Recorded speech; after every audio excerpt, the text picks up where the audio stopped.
see you guys in the dark.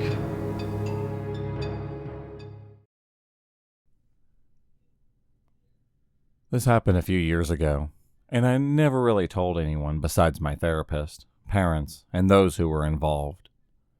I'll be changing names as to protect the identity of those that are involved, as I don't talk to them anymore. So, in high school, we had this biology teacher who was also our internet teacher. He was a Google representative, and our school was the first to be introduced in a Google classroom, with a virtual board and all that fancy jazz. He was tall, lanky, and had a big nose and thin hair. Although he wasn't handsome by standards, some girls had a crush on him. I've started to notice how he grew flirtier and flirtier as we got more comfortable. Me and my friends usually would befriend teachers and other school workers, and none of them struck me as weird. There was this girl in class who often sat on his table and flirted behind her shoulder, and he'd speak lowly and clearly flirt back before telling her to go sit down. We just thought that he was a bit of a creep who liked to get his rocks off by thinking that teenage girls were giving him some kind of attention. So at first I just ignored it and we let it go. One day, one of the girls in my friend group, I'll call her Jane, said she had gotten a message from a guy called Pedro, claiming that he was from another school, and that he had seen her in front of our school, and that she was so gorgeous, so he wanted to talk to her. His profile was a bit skeptic.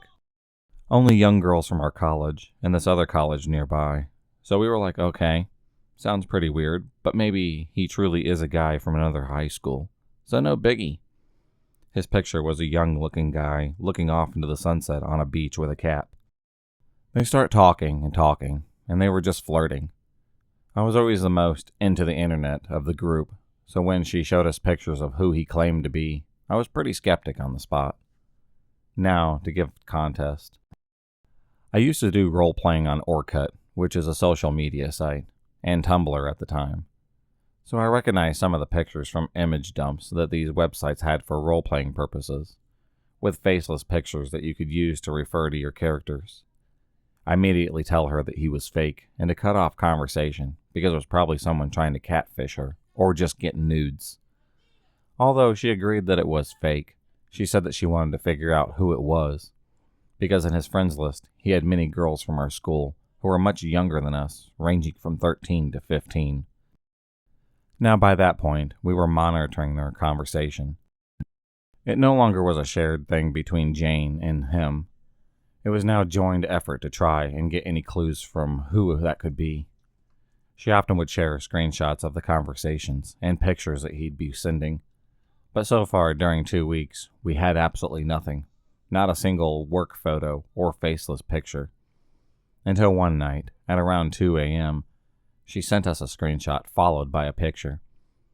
I want to clarify an important part that will come to play later. Before sending the picture, he asked her, "Do you want to see it? Do you want the picture?" And only when she said yes that he sent it. The picture was in a different quality than the others that he had showed, the fake ones at least. And it was one of his penis. Finally, we had something to work with. And although the mental image of hours on Photoshop trying to enhance it to catch the color of his pubic hair or shirt hair, it was all for nothing. We were close, but had nothing. Still, this guy Pedro had grown so used to her that he was sending pictures left and right. We had so many pictures, we even made memes out of it, completely disregarding the serious situation that we were sinking ourselves into. He got careless, and in one of the pictures that he sent, he not only showed his trainers, but a part of a red shirt bundled up by his hip. His trainer had compass on it. That me and my friends joked it was to find the clit. But instead that was the same trainers that our biology teacher had, as well as the red shirt that he often wore. We had proof that it was him. Real proof. Yet it wasn't enough.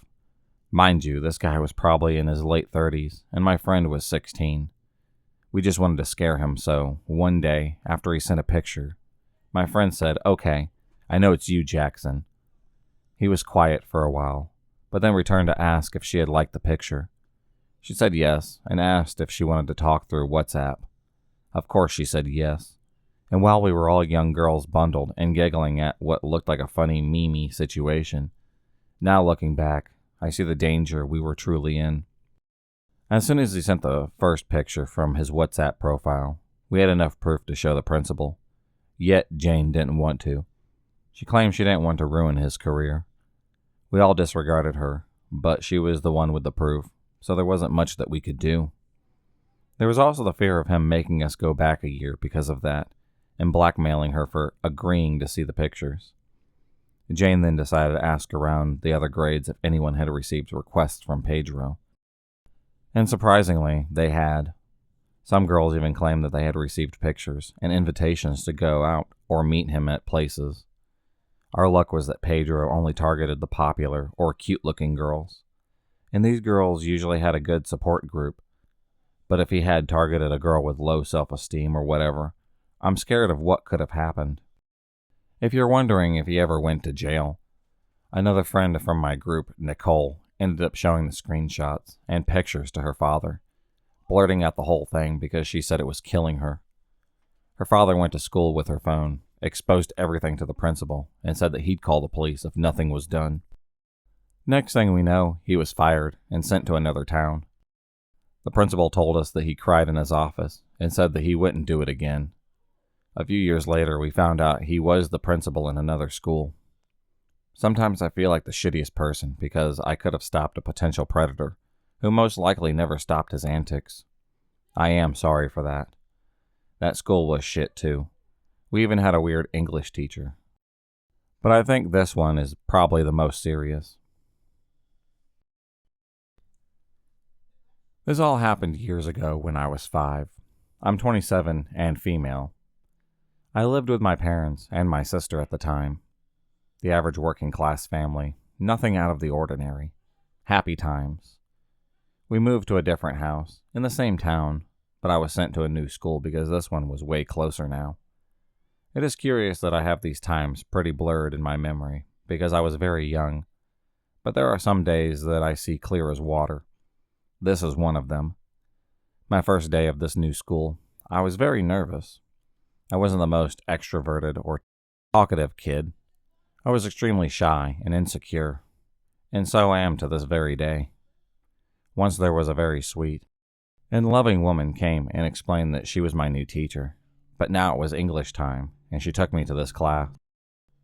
There they were, my new schoolmates, and my new English teacher. We'll name him LC. A guy maybe in his 30s, short, fat, with a big black mustache. If you get closer, you saw food particles and saliva in it. Definitely disgusting, to be honest. We all then agreed that he was very much Super Mario-alike. He welcomed me and introduced me to the kids. I said hi, and then sat with them on the floor. Many of them introduced themselves, made some jokes. They seemed pretty nice and easygoing, and I was somehow relieved. I felt integrated immediately. LC proceeded, and he told me to stand up and go in front of the class to practice the basics. My name is, I am from, I am 5 years old, etc. I say it once. He makes me say it again, a little bit louder this time. I say it twice. He tells me to repeat, insisting that I must speak louder. I say it for the third time, and it seems like it was never enough. His tone began to sound angry, and he goes like, again, again, again. He had me repeating that until I started crying, and he finally told me to just go sit down.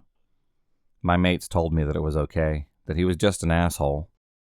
My mom later asked me about my day at school, and I said everything was fine, except for that teacher, LC. I started crying and told her that I didn't want to go to his class ever again. There was something about him, something dark. I didn't know what it was, but I just felt it, and he scared the shit out of me. The following weeks, I kept whining to my mom the mornings that I had English, but what could she do? She tried to calm me down, saying that it was okay to just have fun with my new friends, and that he was just a grumpy teacher. I went to that school for 4 more years. I got used to him and his peculiar character. For example, he got really pissed when a kid was late to his class. He yelled and told them to wait outside, sitting on the floor by the door. We were actually scared to just be late, but there were also days when he was nice and fun. Time passed by, nothing out of the ordinary except for one thing. He'd talk a lot about the FBI. We'd be with the computers in class, visiting the FBI website, reading about the most wanted criminals and stuff. Not the average English lesson for a 9-year-old kid. He took pictures of us, saying that we were designed for our own personalized FBI identification. It was kind of a game, I guess. That never really happened, but we didn't think anything weird about it. In Christmas time, he had taken pictures of the class to design a postcard. Years later, I was in high school, and an old classmate from that school tells me, "Hey, have you seen the news? LC was found dead." I looked for it online, and I couldn't believe what I was reading. Police had recently found that LC was a pedophile. In fact, the amount of material found on his computers and hard drives was so vast that it made him one of the biggest pedos in the whole country. When LC knew police was after him, he killed himself, jumping to the sea near the town's port to finally drown. I then remembered that day when he didn't stop until I cried. I remembered that he scared me so much I didn't want to go to school. His FBI obsession, our photos, everything just made sense. That darkness that I felt around him. Due to his death, I can no longer meet LC, but that definitely is a good thing to know now. This happened during high school. I admit I'm one of the troubled kids. Spent most of the day in detention rooms. Counselors would also talk to me out of it. Even got sent to local church just because they thought pray-overs would help me, so that I could finally be a good person. This problem of mine went until second year high school, but I am thankful of this one teacher, because she believed in me, taught me stuff, and would always advise me to do better. This is why we would always hang out. We were like friends. When there was a house event, she would invite us and have drinks. During my sophomore year, I had a girlfriend. That is why I barely see that teacher. When I bumped into her on campus, she would call me and tell me that we could go home together. My girlfriend that time didn't mind. According to her, that teacher is just worried and nice. Everything went fine, I thought. Come junior year, one thing left me, and my girlfriend dumbfounded. One day I hung out with her again. We were inside the classroom talking about random stuff when she suddenly touched my thigh, then proceeded to sit on my lap. I didn't move because I couldn't. I was surprised and just froze. One of my friends told me that he thinks that teacher isn't interested in me, while the other just casually blunt, "Nah, I just know you like that. A lot of guys fantasize about her, and she sat on your lap. Consider yourself lucky." I didn't know what to believe in. In my mind, I'm still a damn kid. How come this teacher would do something like this? Senior year, I let what she did slide. I'm in a happy relationship, and things are going well. She organized a small event in her house with my freshman classmates. We ate together and had drinks. As time passed by, other classmates went to their homes. I ended up not going home because of my two close friends told me to stay for the night. We had a few more drinks. The last thing I remember, I went to one of the rooms and fell asleep. In the morning, she woke us up to have breakfast. We went home after that. Monday came and the counselor called us. Started to say shit that I didn't understand. He told me that I forced my teacher to have sex with me and decided to hurt her while I was tipsy. I didn't understand what was going on. I pleaded, but they refused to listen to me. I never talked to that teacher during the whole month of going to the counselor. They never let me talk to her about those things that she accused me of. That scandal traveled fast as fuck, speeding of light. I was called names like horny cunt, asshole. Worst is, future rapist. I didn't mind at first, but it was hard going to school during those times.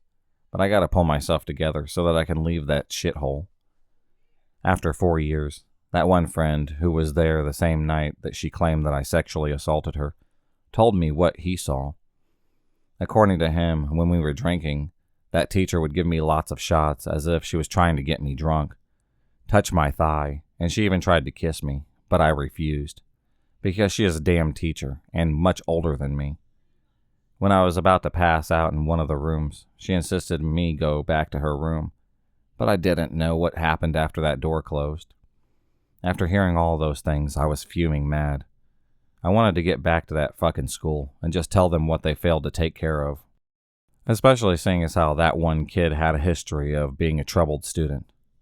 My friend added that they wouldn't testify when they were talking, mainly because that teacher is the daughter of one of the founding faculty of the school. Now I realize why they didn't expel me or punish me with much heavier punishment. They are afraid of what other people would say. They are ashamed that they still kept that teacher in their hell school.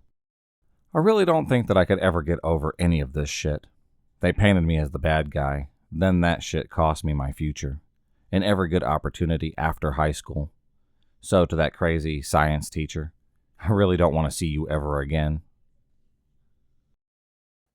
If you enjoyed this video, please subscribe, like, and hit the bell for notifications on future videos, and become a stalker of the night. And I'll see you next time.